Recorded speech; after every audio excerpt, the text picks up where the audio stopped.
The alarm bells rang through the great hall of the Galactic Council. The sound made everyone stop talking. Council leader Thys raised all four of his arms to get attention. His blue skin turned darker when he was worried, and right now he looked almost black. "Friends of the galaxy," Thys said in his deep voice, "we have received a message that will break your hearts. The Vellani people are dying." A hologram appeared in the center of the room. It showed a beautiful world covered in crystal cities that looked like diamonds in the sun, but smoke rose from many places. Explosions lit up the sky. The pretty crystal towers were falling down like broken glass. The message played. A Vellani voice spoke, but it was hard to understand because of all the noise and fear. "Please help us. The Korthak Empire is killing everyone. Our cities are breaking. Our children are scared. We do not have weapons to fight them. Please, anyone who hears this, help us before we all die." The room went quiet. Many different alien species sat in their seats, but no one said anything. The Vellani were peaceful people who grew crystals and sang beautiful songs. They had never hurt anyone. They did not even have an army. Thys looked around the room. "The Korthak Empire has attacked without warning. They are using plasma weapons that destroy crystal bodies instantly. The Vellani have maybe 3 days before they are all dead. Who will help them?" Ambassador Krelix of the Altruians stood up. He was tall and thin with silver skin. "We are sorry for the Vellani people, but our ships are busy protecting our own worlds. We cannot help." The Zentari representative shook his head. "Our laws say we cannot interfere in wars. This is very sad, but we cannot break our rules." The proud Nexari ambassador laughed in a mean way. "Why should we waste our warriors on crystal farmers? They are weak. If they cannot protect themselves, they do not deserve to live." One by one, every species in the council said no. Some gave reasons. Others just stayed quiet. But no one would help the peaceful Vellani people. This felt very tired. The council was supposed to protect everyone. But when real danger came, everyone only cared about themselves. "Then we will send the message to all parts of the galaxy. Maybe someone will answer." The distress call went out on all frequencies. It traveled to every corner of known space. Most places ignored it.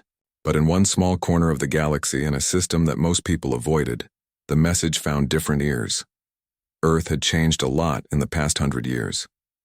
The Terran Federation now controlled humanity. They wanted to show the galaxy that humans were peaceful and civilized. They built schools instead of armies. They made treaties instead of weapons. When the Vellani message reached Earth, the Federation leaders talked for many hours. President Yamamoto finally made a statement. "The Terran Federation feels sorry for the Vellani people, but we believe in peaceful solutions. We do not want to upset our relationships with other species. We will send medical supplies and offer to help with peace talks, but we cannot send military help." But the message did not just reach Earth. It also reached the places where different kinds of humans lived. These were the humans that the Federation did not like to talk about. They called them feral and uncivilized. These humans lived on frontier worlds, in mining stations and in the dangerous places between the stars. On the colony world of New Busan, Kang Daeho was fixing his old military radio when he heard the Vellani message. Kang had been a Marine before the Federation decided that soldiers were not needed anymore. Now he fixed machines and tried not to think about the old days. But when he heard the fear in the Vellani voice, his hands stopped working. He played the message again. And again. The words made him angry. Somewhere in the galaxy, innocent people were dying, and no one cared enough to help them. Kang had fought in border wars before the Federation made peace with everyone. He had seen what happened when bad people attacked good people and no one stopped them. The memories made his chest hurt, but they also made him remember who he used to be. In the asteroid mining stations near the edge of human space, Park Min-soo and his crew heard the message too. They were tough men who dug metals out of floating rocks. They fought space pirates and survived in places where one mistake meant death.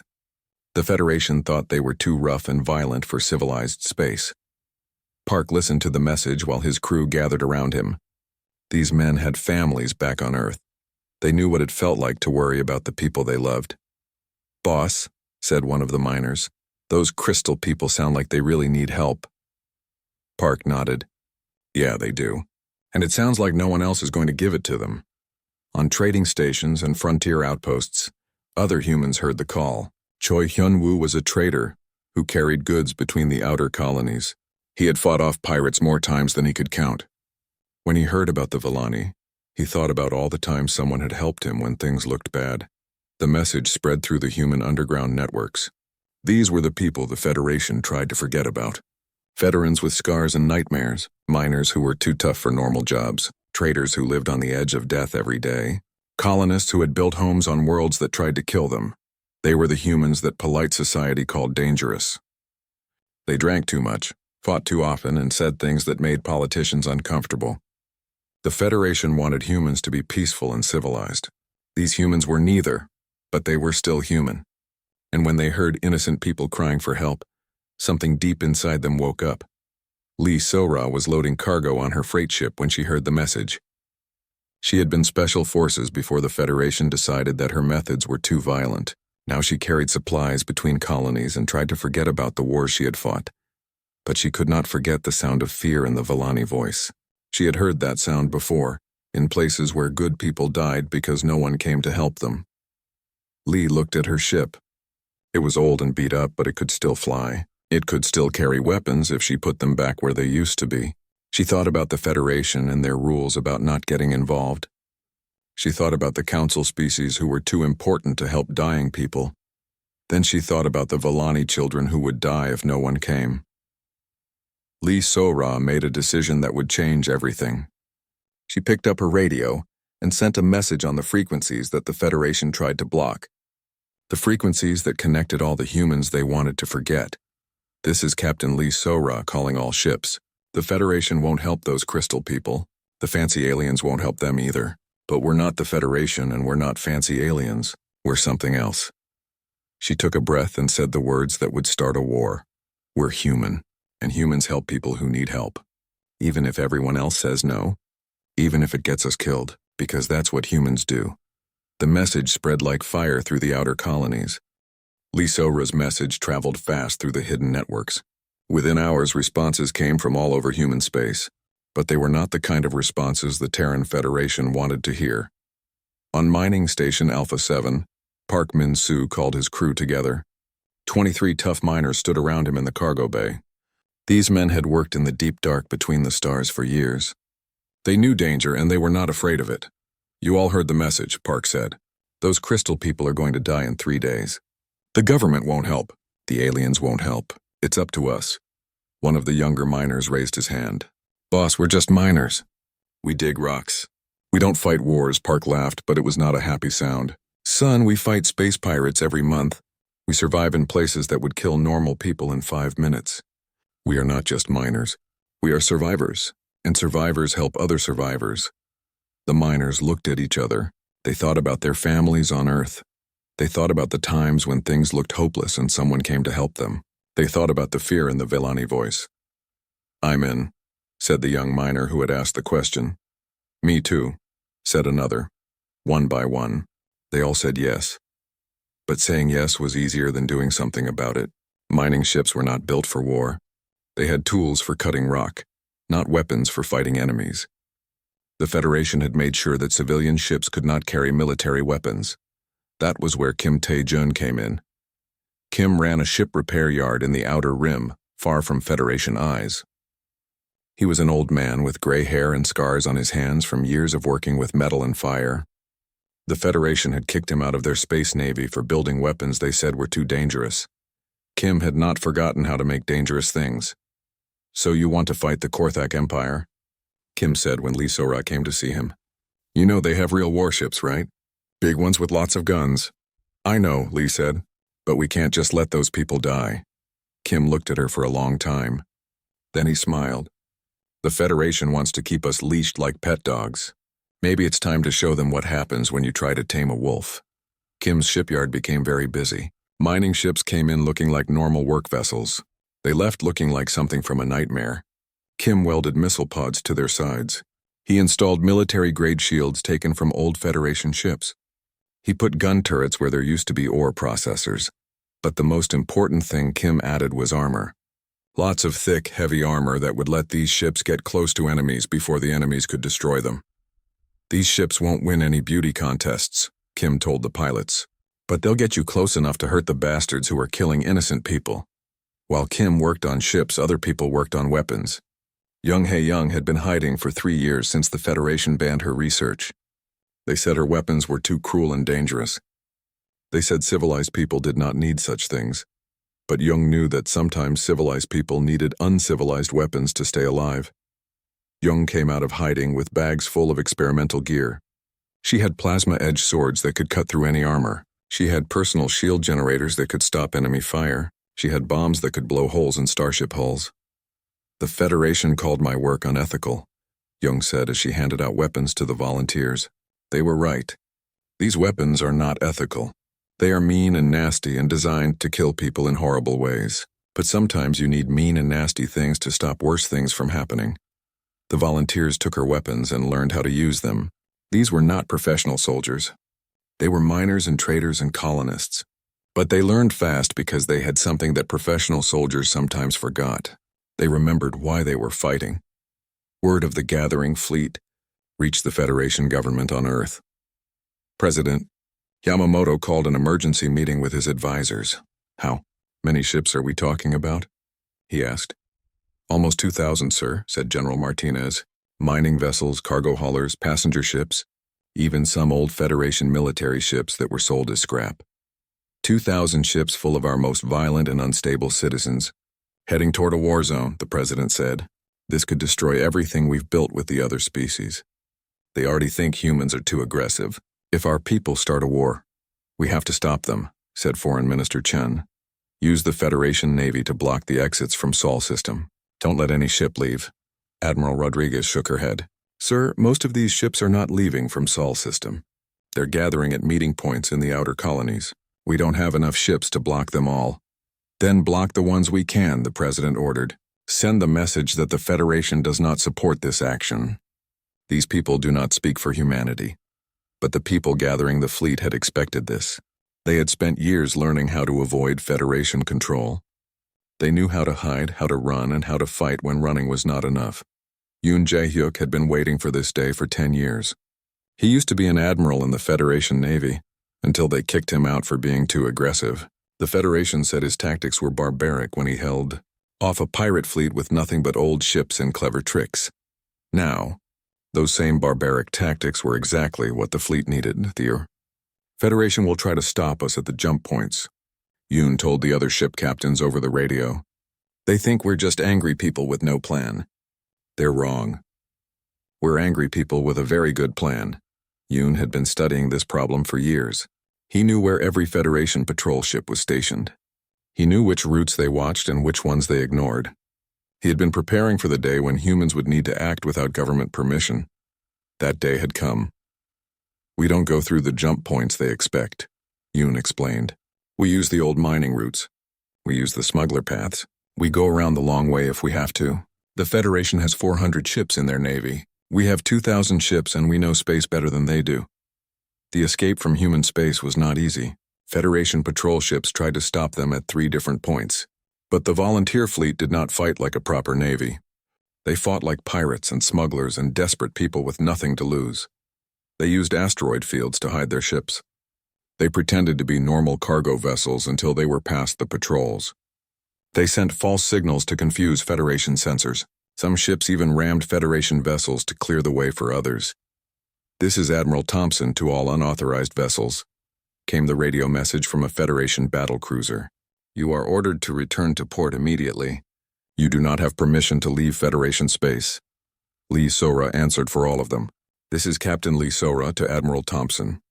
We are not asking for permission. We are not Federation military. We are free humans doing what free humans do, and what we do is help people who need help." "You are risking war with the entire galaxy," Thompson warned. "The galaxy is already at war," Lee replied. "The difference is we're going to fight back." One by one, the human ships broke through the Federation blockade. Some ships were damaged. Some people were hurt. But the fleet kept moving toward the edge of human space. As the last ships escaped, Admiral Thompson sent a message to Earth. "Sir, they're gone. Almost 2,000 ships full of armed civilians heading toward Villani space. We couldn't stop them." President Yamamoto stared at the star charts showing the paths the ships had taken. "They're not our people anymore," he said finally. "Whatever happens next, the Federation had nothing to do with it. But out in the dark between the stars, 2,000 ships full of humans were proving that the Federation was wrong about one thing. These people were still human. They were still Earth's children, even if Earth did not want to claim them. And they were going to show the galaxy what humans really were when someone threatened the innocent. The fleet burned hard toward Villani space, leaving the safety of human territory behind. They were heading toward a war that would change everything. But they did not care about changing everything. They only cared about saving the people who needed saving. The human fleet dropped out of hyperspace at the edge of the Villani system and saw hell. The beautiful crystal cities that had taken thousands of years to grow were breaking apart like glass sculptures hit with hammers. Massive Korthak warships hung in orbit around the planet, firing down with weapons that turned crystal into dust. Smaller ships hunted through the debris fields, chasing down any Villani who tried to escape.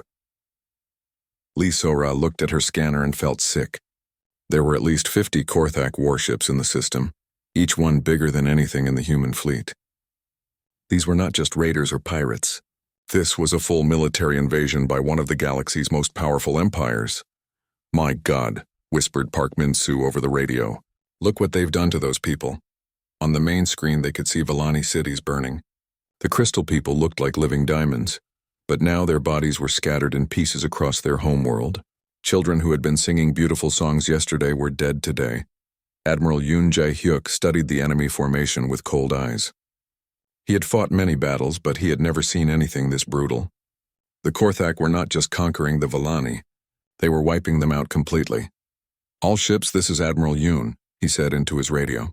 "The enemy has 53 capital ships and about 200 smaller vessels. They outgun us badly. Their technology is better than ours.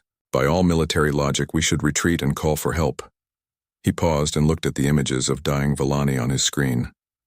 "But we are not here because of military logic. We are here because people are dying and no one else will help them. So we are going to show these Korthak bastards what happens when they pick on innocent people." The Korthak commander Grok Mal noticed the human ships arriving, but he was not worried. His intelligence reports said that humans were weak creatures who preferred talking to fighting. These ships looked like converted civilian vessels with old weapons. He assigned 12 ships to deal with what he thought would be a quick rescue attempt. "Destroy those pathetic mammals," he ordered his captains. "Then get back to finishing off the crystal people. We have a schedule to keep."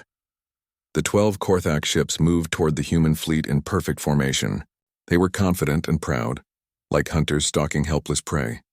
They expected the humans to run or surrender when they saw real military power. They were about to learn how wrong they were. "All ships, this is Captain Lee Sora." Her voice came over the radio. "Remember what we're fighting for. Look at those burning cities. Look at those dead children. These monsters think they can kill innocent people and no one will stop them. Let's teach them different." The human attack was like nothing the galaxy had ever seen. Instead of forming neat battle lines like civilized species, the humans swarmed like angry bees. Mining ships that should have been easy targets suddenly accelerated toward the enemy at ramming speed. Cargo haulers opened up with weapons that should not have existed on civilian vessels. Park Min-soo led his mining ship directly at a Korthak battlecruiser. The enemy captain laughed as he prepared to destroy the small human vessel. Then Park activated his industrial plasma cutter, the same tool he used to cut through asteroid rock, and sliced the battlecruiser's armor like it was butter. "For every crystal person you murdered," Park shouted as his ship's hull started breaking apart under enemy fire. He kept his plasma cutter running until the Korthak ship exploded, taking both vessels with it. The Korthak forces had trained to fight enemies who followed the rules of civilized warfare. They expected battles with orderly formations and predictable tactics. They were not ready for humans who used damaged ships as guided missiles and turned cargo containers into bombs. Jung Hae-young's experimental weapons proved even more deadly than expected. Human boarding teams cut through Korthak ship hulls with plasma edge blades and fought the reptilian warriors in hand-to-hand combat. The personal shield generators she had built stopped Korthak plasma rifles, while human weapons tore through enemy armor. The Korthak soldiers panicked. They were used to fighting at long range with energy weapons. When humans got close enough to use knives and swords, the reptilian warriors discovered they were not as tough as they thought. Choi Hyun-woo led a squadron of modified traders in a desperate attack on a Korthak command ship. They had welded armor plates to their hulls and mounted missile launchers where cargo containers used to be. The enemy fired everything they had, but the human ships kept coming. "We're traitors, not soldiers," one of his crew said as explosions rocked their ship. "Today we're both," Choi replied, launching every missile they had at point-blank range. Admiral Yoon watched the battle with growing satisfaction. The humans were taking heavy losses, but they were also doing something impossible. They were winning. "Use the asteroid belt," he ordered over the radio. "Drive them toward the gravity well. These reptile bastards want to fight like it's a parade ground. Let's show them what real fighting looks like." The human ships had spent years working in asteroid fields and dangerous space. They knew how to fly in places where one mistake meant death. The Korthak ships were bigger and more powerful, but they were clumsy in tight spaces. Human pilots led enemy ships into asteroid clusters and then used the rocks as weapons. Mining charges, normally used to break up asteroids for processing, became massive bombs when enemy ships flew too close. Cargo ships with heavy lifting equipment grabbed asteroids and threw them at enemy vessels. The tide of battle began to turn. The 12 Korthak ships that had been sent to deal with the humans were now fighting for their lives. Their perfect formation was broken. Their superior numbers meant nothing when human ships attacked from every direction at once. Commander Grokmal watched in growing alarm as his ships were destroyed one by one. These were not the weak mammals his reports had described. These were something else. Something dangerous. "I send more ships, hun," he ordered. 50 vessels. Crush these insects before they can do more damage. But it was too late. The humans had tasted blood and now they wanted more. Ships that should have been destroyed kept fighting. Crews that should have surrendered kept shooting. When human vessels were too damaged to fight, their captains rammed them into enemy ships rather than retreat. Lee Sora found herself fighting 3 Korthak ships at once. Her freighter had been modified with weapons and armor, but it was still no match for military vessels. Her shields were failing and her hull was cracked in 6 places. "Captain," her engineer called over the intercom, "we need to retreat. We can't take much more of this." Lee looked at her screen, where she could see Vellani children hiding in the ruins of their crystal cities. She thought about Park Min-soo, who had died to save people he had never met. She thought about all the human ships that were burning in space because their crews chose to fight instead of run. "No retreat," she said. "If we die here, we die protecting innocent people. That's a good way to die." She pushed her engines to maximum power and charged straight at the largest enemy ship. Her remaining weapons blazed as she closed the distance. The Korthak ship fired everything it had at her, but Lee's ship kept coming.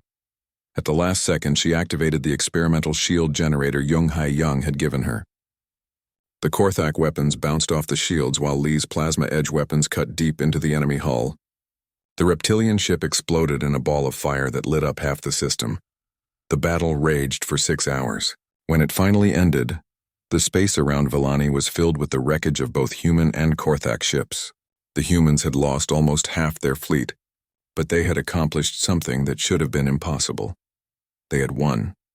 The surviving Korthak ships retreated toward the edge of the system, running from an enemy they no longer understood.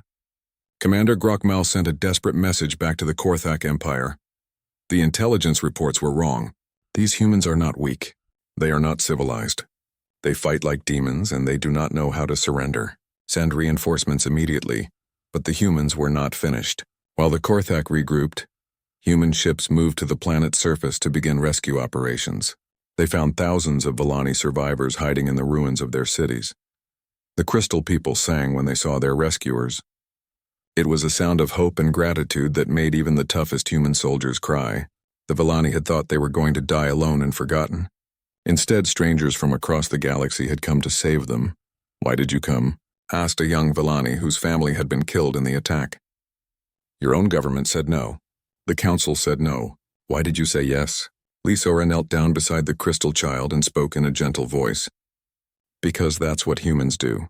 When innocent people need help, we help. Even if everyone tells us not to. Even if it gets us killed. That's just who we are." The child's crystal body glowed brighter, which was how Vellani showed happiness. But across the galaxy, the Korthak Empire was preparing its response. The humans had just killed thousands of Korthak soldiers and destroyed dozens of warships. Emperor Vasktor would not let this insult go unanswered. The war was just beginning. Emperor Vasktor's roar of rage shook the walls of his throne room on the Korthak homeworld. The massive reptilian ruler stood 3 meters tall and had scales that looked like black armor. His yellow eyes glowed with fury as he read the battle reports. 53 ships destroyed by mammals with mining equipment. He screamed at his cowering generals. How is this possible?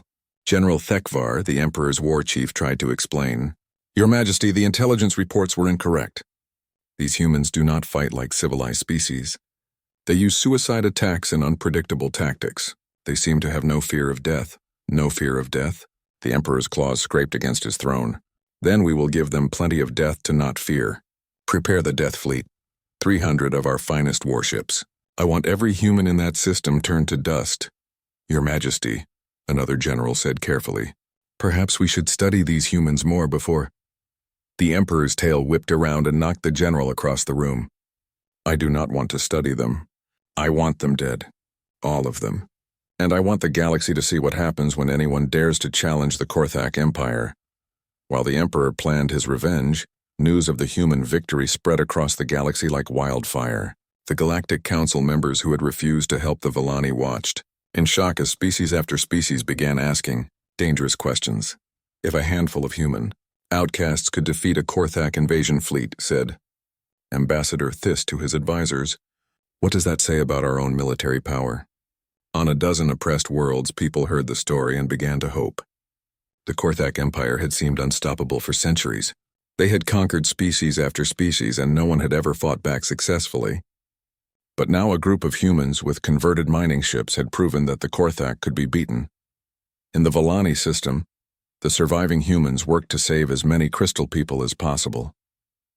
The planet's surface was mostly ruins, but there were still survivors hiding in the deep crystal caves where the Korthak weapons could not reach. Dr. Villani Singer of Hope was one of the rescued survivors. She was a scientist who had studied crystal resonance technology for most of her life. When Young-Hae Young showed her the human weapons, the Villani scientist's crystal body began to glow with excitement.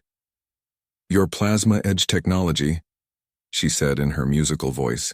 It vibrates at almost the same frequency as our crystal matrices. If we combine them. Jung worked with the Villani scientist for days, building new weapons that no one had ever imagined. They created crystal matrix warheads that could shatter the toughest Korthak armor.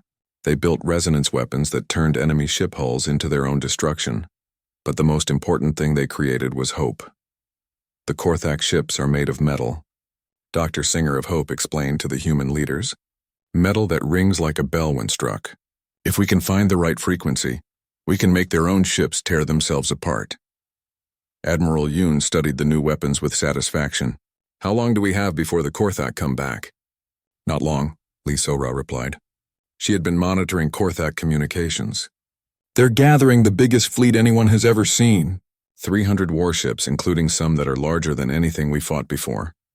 Choi Hyun-woo, whose trading ship had barely survived the first battle, shook his head. 300 ships? We lost half our fleet fighting 50. How are we supposed to handle 300? We're not the same people who arrived here, Yoon said quietly. War changes you. Combat teaches you things you never knew you could learn. We're not just miners and traders anymore. We're warriors, he was right. The humans who had survived the first battle were different now. They had seen friends die. They had killed enemies with their own hands. They had learned that sometimes the only way to protect innocent people was to become something dangerous yourself. More importantly, they were no longer alone. Word of the human intervention had reached other species across the galaxy. Ships began arriving in the Villani system, not from the great powers who had refused to help, but from smaller species who had suffered under Korthak oppression for generations. The Zirani sent fast attack ships with crews who knew how to fight hit-and-run battles. The Mokari brought heavy cargo vessels that could ram enemy ships and survive. The Filani offered pilots who could fly anything and weren't afraid to die trying. Kim Tae-jun's mobile shipyard had been working non-stop to repair damaged human vessels and upgrade new arrivals. Now he found himself building weapons for a dozen different species, all united by one simple goal, stopping the Korthak from killing more innocent people. I never thought I'd see the day, Kim said to Lee as he installed crystal resonance weapons on her ship.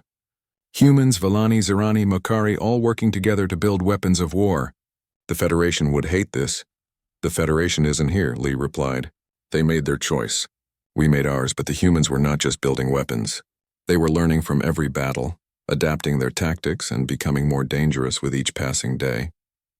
The miners who had once dug rocks now knew how to use those same tools to tear enemy ships apart. The traders who had run from pirates now hunted Korthak scouts like wolves stalking prey. Captain Choi Hyun-woo led one of these hunting parties. His ship and 5 others had been modified for stealth and speed.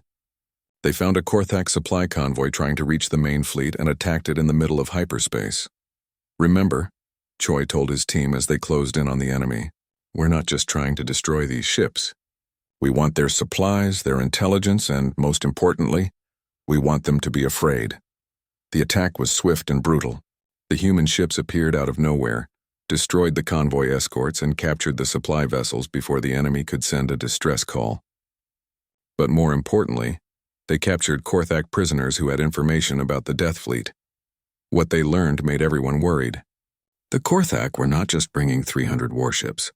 They were bringing planet-killer weapons. If the humans could not stop them in space, the Korthak would destroy the entire Vallani system and everyone in it. They're going to use it as an example, Admiral Yoon explained to the gathered captains. Destroy us and the Vallani completely so that no one else will ever think about fighting back. The news should have made the humans despair. Instead, it made them angry. These people had already lost friends and ships fighting for strangers. Now they learned that the enemy wanted to commit complete genocide just to make a point. Let them come, said Park Sung-ho, Min-soo's younger brother who had taken command of the mining squadron after his brother's death. My brother died fighting these monsters. I'll be damned if I let his sacrifice mean nothing. The sentiment was shared across the human fleet. They had come here to save the Vallani, but now it was about more than that. It was about proving that bullies could be stopped, that innocent people deserved protection, and that sometimes good people had to become monsters to fight real monsters. As the Death Fleet approached the edge of the system, the humans prepared their final battle plan. They could not match the Korthak in numbers or firepower, but they had advantages that no military computer could calculate. They had nothing left to lose. They were fighting for people they cared about. And they were human, which meant they were too stubborn to know when they were beaten. Admiral Yoon stood on the bridge of his flagship and looked out at the mixed fleet of human, Vallani, Zirani, and Mokari ships. It was not the largest fleet ever assembled, but it might be the most determined. All ships, he said into his radio. The enemy will be here in 6 hours. They have bigger guns, better armor, and more experience. They think that makes them superior. He paused and smiled grimly. They're about to learn the difference between being superior and being human. Across the fleet, crews made their final preparations. Weapons were loaded, armor was sealed, and prayers were said in a dozen different languages. They all knew that many of them would not survive the next day, but they also knew that dying to protect innocent people was better than living as cowards who let evil win.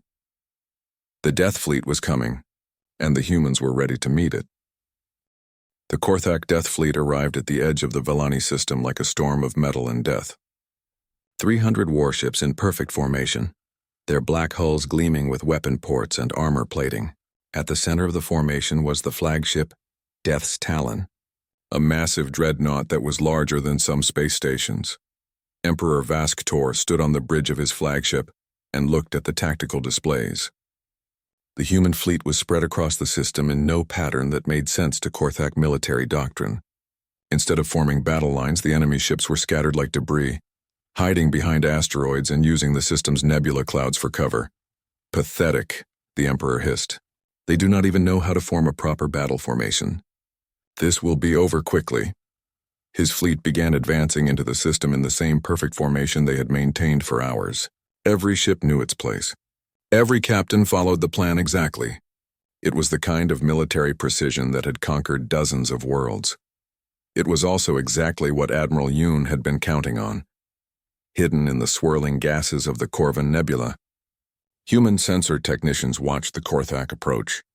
The enemy ships were so perfectly organized that their formation looked like a three-dimensional map. Every vessel in exactly the right place following exactly the right course.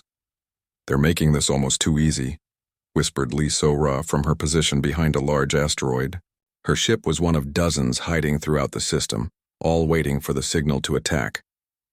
The signal came in the form of what looked like a human mistake. A single scout ship piloted by young Kang De-ho suddenly appeared in front of the Korthak formation as if it had made a navigation error. The enemy fleet immediately focused all their attention on the small vessel. Emperor Vasktor laughed as his gunners destroyed the scout ship with a single volley. Is that the best they can do? Send individual ships to die uselessly? But the destruction of Kang's ship was not useless. It was the signal every human had been waiting for. The nebula exploded into violence. From every gas cloud, every asteroid cluster, every shadow in the system, human ships appeared like ghosts materializing out of nothing. They had been waiting in the nebula's energy storms, using the chaotic radiation to hide their heat signatures and engine emissions. The Korthak had brought their fleet into a trap, and now the trap was closing. Lee Sora led the central assault, her modified freighter tearing through the enemy formation like a rabid animal. The crystal-enhanced weapons Jung Hae-young and Dr. Singer of Hope had built turned Korthak armor into shrapnel. Her ship left a trail of destroyed enemy vessels as it carved deeper into their ranks. But the real surprise came from the mining ships. Park Sung-ho and his crew had spent weeks preparing for this moment. They had filled their cargo holds with crystal matrix explosives and turned their industrial plasma cutters into weapons that could slice through dreadnought armor. For my brother, Sung-ho screamed as his ship rammed into the side of a Korthak battlecruiser. The explosion that followed lit up half the system and took 3 enemy ships with it. The Korthak forces found themselves fighting an enemy that made no sense. Human ships attacked from directions that should have been impossible. They used the system's gravity wells and asteroid fields as weapons, hurling rocks and debris at enemy vessels. They coordinated their attacks without any central command, moving like a pack of wolves that could read each other's minds. Jung Hae-young's resonance weapons proved even more devastating than expected. The devices found the natural frequency of Korthak ship hulls and amplified it until the metal tore itself apart. Enemy vessels that should have been invulnerable began breaking up from the inside out. Emperor Vasktor watched in growing horror as his perfect formation crumbled. These mammals were not fighting like any military force he had ever encountered. They were fighting like wild animals, using tactics that no civilized species would consider. All ships concentrate fire on the largest human vessels, he ordered. Destroy their command ships and the rest will scatter. But there were no command ships to destroy. The humans had learned from their earlier battles that centralized command was a weakness that enemies could exploit. Instead, every captain made their own decisions. Every crew fought their own battle, all united by a single goal: protect the innocent people behind them. Kim Tae-jun, the old shipyard worker, had converted his mobile repair platform into a weapon of war. Massive mechanical arms that had once fixed broken ships now grabbed Korthak vessels and held them in place while other human ships destroyed them. His platform was too big to be fast, but it was tough enough to survive anything the enemy could throw at it. Come on, you reptile bastards, Kim growled as enemy fire bounced off his heavily armored platform. Let's see how you like being held down while someone bigger beats on you. The battle raged across the entire system. Human ships that should have been destroyed kept fighting. Crews that should have surrendered kept shooting. When vessels were too damaged to fight effectively, their captains used them as guided missiles rather than retreat. Admiral Yoon coordinated the chaos from his flagship, but he was not giving orders in the traditional sense. Instead, he was creating opportunities for other captains to exploit, opening gaps in the enemy formation that his people could attack. Second Squadron. The enemy left flank is exposed, he called over the radio. Fourth Squadron. There's a gap in their sensor coverage at grid 7-7. All mining ships the enemy command vessel is isolated. The human fleet moved like a living thing, each part responding to changes in the battle without needing detailed instructions.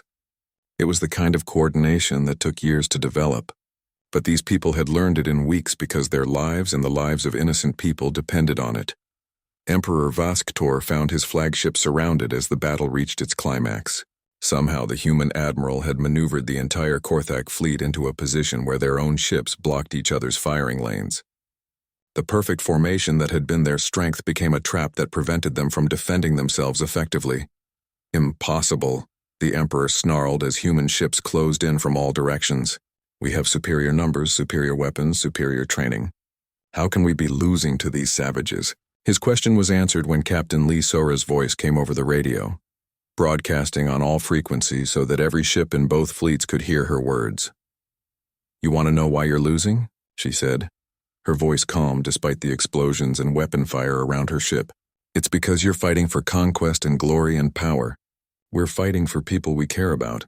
When you fight for something bigger than yourself, you become something more than you were." The Emperor's response was to order his remaining ships to activate their planet-killer weapons. If he could not win this battle, he would at least complete his original mission of destroying the Volani completely. But the humans had been expecting this. Choi Hyun-woo and his stealth squadron had been waiting for exactly this moment. As the Korthak ships began powering up their planet killers, the human ships struck from within the enemy formation itself. The stealth ships had been hiding inside the Korthak fleet for hours, their heat signatures masked by the larger enemy vessels. Now they revealed themselves by launching crystal matrix warheads directly into the planet killer weapon systems. The explosions that followed were visible from 3 star systems away. When the battle finally ended, the space around Volani was filled with the wreckage of the most powerful fleet the Korthak Empire had ever assembled. Emperor Vasktor was dead, his flagship broken in half by resonance weapons that had turned its own armor against it. The surviving Korthak ships fled toward the edge of the system, but there were not many of them. Of the 300 vessels that had entered the system, fewer than 50 escaped. The Death Fleet had become a graveyard, and with it died the myth that the Korthak Empire was unstoppable, but the cost had been terrible for the humans as well. Of the 2,000 ships that had left human space, only a few hundred remained. Good people had died to protect strangers they had never met. Heroes had sacrificed themselves so that innocent people could live. Lee Sora stood on the surface of Volani, watching as the Crystal People began the slow process of rebuilding their world. The survivors sang songs of gratitude that made the wind itself seem musical. Crystal children who had hidden in caves while their families died now played in gardens that grew from the seeds of their destroyed cities. Dr. Singer of Hope approached her, her crystal body glowing with the warm light that meant happiness and peace. "Why did you do it?" she asked. "Your own government told you not to come. You could have been safe at home. Why did you risk everything for people you had never met?" Lee looked up at the stars where the wreckage of human and Korthak ships still glowed like new constellations. She thought about Park Min-soo and his brother, about Kang Dae-ho and all the others who had died so that these Crystal People could sing again. "Because that's what humans do," she said simply. "When innocent people need help, we help. Even if everyone tells us not to, even if it gets us killed. That's just who we are." The crystal child beside Dr. Singer of Hope began to glow brighter, her young voice joining the song of rebuilding that echoed across the planet.